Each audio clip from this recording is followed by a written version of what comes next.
Imagine an AI app that says that it is God mode for anything. Immediately suspicious, right? I think the next one is actually pretty interesting because it kind of does what it says on the tin. And the reason why it's interesting is because they have basically fought the biggest competitors in the market, the Notions, the ClickUps, the Mondays. And instead of being a project management tool that now needs to become an AI plus people tool, they have started out saying we are going to be an AI native workspace. So we're going to start out for the AI age with a workspace where humans and agents work together, which is a pretty radical and interesting idea. So stay with me as we explore this, what I think is a pretty good approach to the AI native workspace problem. Let's go. So you're gonna see me like air quoting a lot, like God mode. Again, I'm immediately suspicious, right? Play.fast, that's the company. They launched recently. Video on Twitter was like 4 million views or something. I was curious and I kind of dove right into it.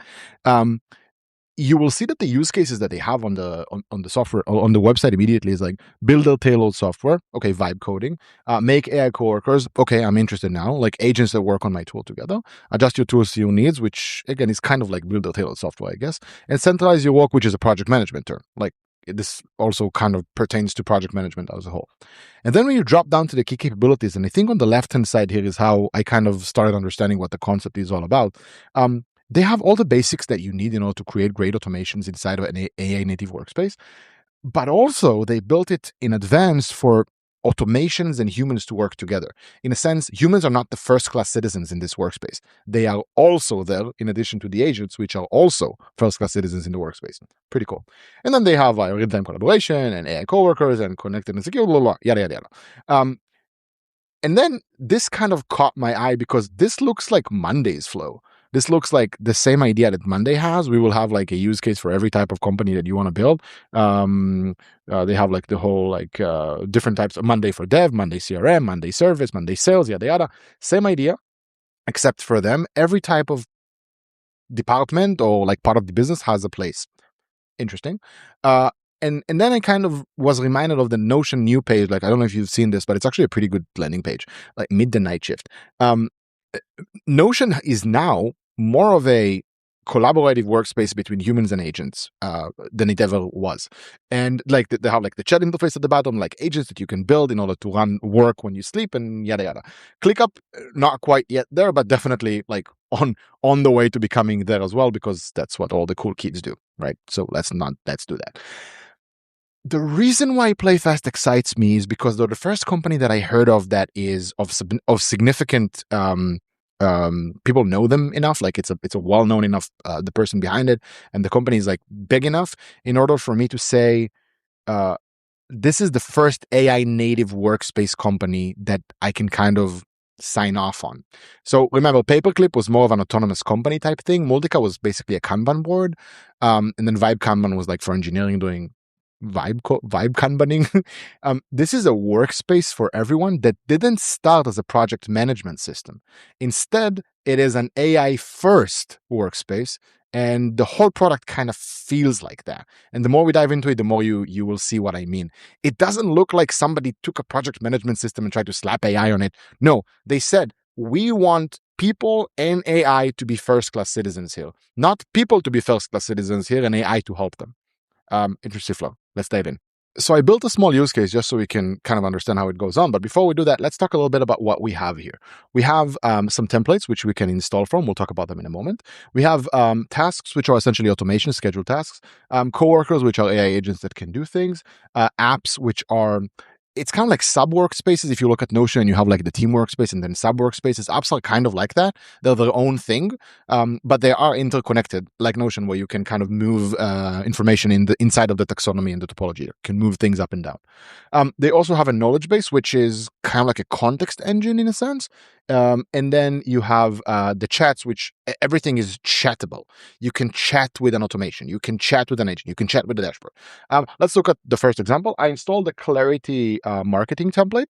It is essentially a marketing dashboard for marketers. You can see that it looks kind of like, sorry, I dropped my headphones. It looks mostly like you would think about a workspace. Yeah, it has workspace, it has boards, notifications, but then he has the chat on the left-hand side, which allows me to work with it and adapt it to whatever I need. So imagine it's like a big Monday board or a Notion board where you can customize and build it, but it's a full-fledged app. It has a search bar, has different type of functionality inside of it. And then I was actually unsure of what the thing does. Like I opened it and I wasn't sure what I wanted to do. So I said, add a button on the sidebar that teaches me about the AI capabilities inside of this template. I want the template to teach me itself on what it can do. When I click on AI capabilities, you can see it has all the different things that the thing can do, which, is a bunch of project management shit, right? But still, I felt like the fact that I could ask the tool to teach me what it does is a much better experience than going into the docs and trying to understand what's happening. And then I wanted to build a workflow. So I said first, hey, I want to build a daily Hacker News scrape. Essentially, what I wanted to do was to get signals of, let's say that you're an AI infrastructure company. I wanted to get signals of interesting things that have been released every hour for AI infrastructural world. So new GPUs coming out, new models coming out, new MLOps platforms coming out, open source projects that are interesting, and so forth and so forth. What happened was apparently they have inside of the integration and Hacker News integration. And this video is going to be all around. I'm actually very excited about this. And there's so much to explore here. So I also don't want this to be like a 50-minute video. So I'm just going to go through everything that interests me in very quickly. They probably have they have hundreds of integrations, probably the most integrations I've seen in a product like that is so early on. They have a lot. I actually don't know if underlying it's Composio or not. It's probably interesting to ask. And maybe we can get the founder to do an interview, and that would be pretty cool. But again, this whole thing is interconnected inside of the workspace. So when you build, in my case, an automation, they actually have a Hacker News automation. You can see that the chat, I ran the automation. I asked the automation to do essentially a Hacker News fetch. So get me all the posts once an hour. And then it failed, which I am like not super worried about, because it tells me exactly what happened. It tells me that the problem was not at all related to the fetch. It is actually about the fact that I, as the user of the platform, didn't set a table. I didn't put a table where I wanted to put the data in, which is a totally valid thing to do. And then if I wanted to fix it, I can actually go into the chat and fix the problem. And I just can tell it, please do what you need to do to make it work. Note that everything here is a chat. There are chats on the bottom. I can chat with the workspace. I can chat with the automation. I can chat with everything. I'm going to hit play. And if it doesn't work, I'm going to be a bit annoyed, but still very pleased on the fact that everything is chattable. Everything is chattable. Very cool. So it worked, and it basically fixed the table. Turned out the table did exist all along. The test body just had the wrong ID baked in it. It got the first scrape. It ran successfully, and everything is up and running. And I think that the most beautiful thing about all this is that, again, this is still baked into the same dashboard. Now, one thing that I'm unhappy about is the fact that I would expect, because it's set inside of the table, from my perspective, inside of Clarity, to actually work in that way. However, I'm not mad. Like I feel like this is more of me trying to learn the platform more than anything else, rather than they not having like the right information. Like if I go into collections and go into Clarity data, the data is, I was just about to say that the data is here. Oh, it is here. Hacker News posts. There you go. I have all the data here. Everything is false still because the AI agent didn't run. We didn't talk about it yet, but it did get all the data, which is pretty cool. And it did it with a built-in integration. I imagine that the more I work with this, the more I found more integrations that they have. And I feel like if they have these many integrations going out of the gate, imagine what they have in, I don't know, 3 months. Insane. Anyways, what I wanted to do was to get the Hacker News posts, and then I wanted to have an AI coworker essentially go ahead and classify them, whether they're AI infrastructure or not. And then I created an AI infrastructure Hacker News classifier. By the way, a commenter said that I use essentially or actually a lot, so sorry about that. And also, essentially, when I go into the AI coworker, which again, everything is a chat, I want to tell it, can you classify the existing data in Hacker News? And because the Hacker News AI agent was intended to do that automatically, I'm now triggering it based on a run. You can also set it to run once the Hacker News table is finished, and then it will do it right afterwards. The reason why this is an interesting flow is because of the maintainability of it. I don't want to maintain these ongoing automations that I always need to adapt. Instead, tomorrow, let's say, I want to also follow the AWS services change log to see any information coming in about GPUs. And I want to add it to the same flow because at the end of the day, it's part of the same thing. These are signals coming in from the outside world into my company. The reason why this is so cool is because in order to make this happen in here, what I have to do is get the data from AWS changelog, which is a fetch. I can probably create an agent that goes ahead and fetches it. And then I can use the same exact agent to classify the data. And I can pull it right back, right next to the Action News posts inside of the same table. I don't have to think about schema. I don't have to think about how the tables are going to look like. I just tell the agents, go ahead and create. And we saw that despite the fact that it hit an error with where the table is, it managed to fix itself and populate the table and run the automation all together from the same chat. And always, if I have a problem, I can just open the chat and see what's what. Super, super cool.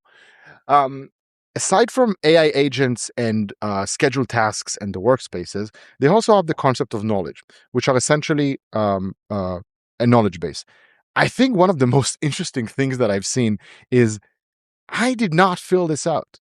The workspace understood that it found some blockers when it ran the actual automation and added it here. This was not here when I started. This is new. And this is at the core of why I think an AI native workspace is so important. When you start out with the thinking pattern that agents and people work together, and every time that you see a failure, you must log it and you must give it to the agents and to the people in order for them to understand what went wrong, so you never have to repeat the same mistake again. This is all super advanced thinking. Like they thought about it as part of the problem, which is super cool. Also, the fact that every single entity is chattable in and of itself, and you don't have to click any toggles or change anything, is ridiculously valuable to me. Yes, you can have an agent in Notion that goes and changes everything, but you can't chat to a table or to a dashboard or to an agent or to a workspace or to whatever in the same way you can do it here. The configuration adaptation mechanism is a chat. Everything underlying the system is interconnected. There are enough templates to go around for every use case that you need, and they have a significant amount of integrations that you can just dive into immediately. Very, very cool. This was a super short introduction because I just wanted to kind of throw this out the same day or like a day after this was launched. It's pretty cool. I want to talk to you a little bit about your workflows. Imagine that you are your own AI implementation engineer, and you come to your company and you look at all the systems and you're trying to figure out what's what. This is, in a sense, a greenfield system, meaning when there is nothing in the field, there's nothing in your workspace, there's nothing there, and you're just starting out a company. If you start out by thinking in an AI native way, you can go a lot faster, a lot further, a lot in a much higher quality than you could if you try and implement processes in retrospective. However, because of all the integrations here, you don't actually have to migrate all of your work into play.fast immediately. You can say, okay, I have this Monday board that I'm pretty happy with and kind of does the work, but there are 2 or 3 tasks that I'm not happy with. Build the chats and the automation inside of play.fast. Make sure that it updates the Monday board on the other end of the table. And then once you feel like the Monday board is kind of a solved problem, you can choose to move it in here or not. You can choose play.fast as your Zapier or N8N or automation kind of platform on the or enrichment platform kind of on the side. You can use it as your entire AI native workspace if you want to dive right into it. It's basically it works both ways.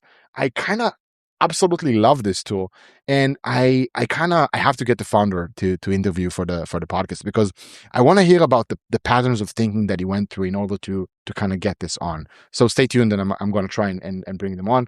Play.fast, you've written as it sounds, and very exciting. You should test it out. Thank you so much for listening to me. Like, subscribe, hit the buttons below if you're here, and so excited to have you here. Thank you so much.